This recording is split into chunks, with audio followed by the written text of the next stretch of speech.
This is one of those humbling moments. Let me just take us back to 2009. H1N1 emerged as a new pandemic strain from Mexico in February and March of 2009.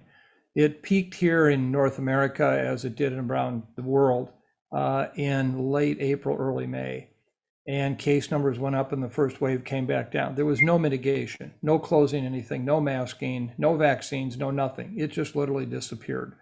Through the summer, we saw very little activity of any kind of respiratory viruses. And then all of a sudden in late August, it took off again in North America, peaking out literally in the end of September at a very high level, and then dropped precipitously just before vaccine arrived in late October. Again, no mitigation, no distancing, no masking, no anything. The virus did what it did.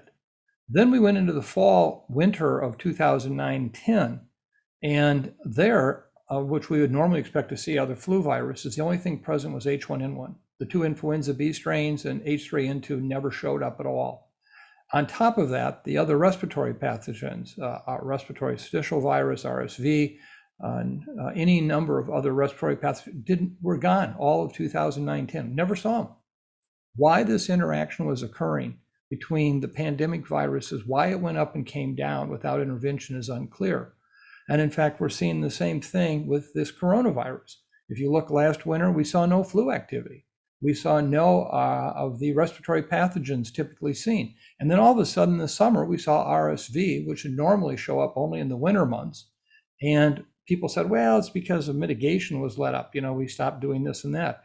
Well, we have at least 9 countries that never did any mitigation for COVID-19 that saw the very same thing during the summer that we saw. Now, why is that happening? We don't know. That's why when people ask me what's going to happen with flu this winter relative to the COVID pandemic, I said, I know certainly what it's going to do. It's going to be somewhere between non-existent to a major outbreak. I just don't know which side it's going to lean towards. And I think that that's the challenge we have right now. There's something going on with these viruses interacting with each other and in populations that we cannot explain.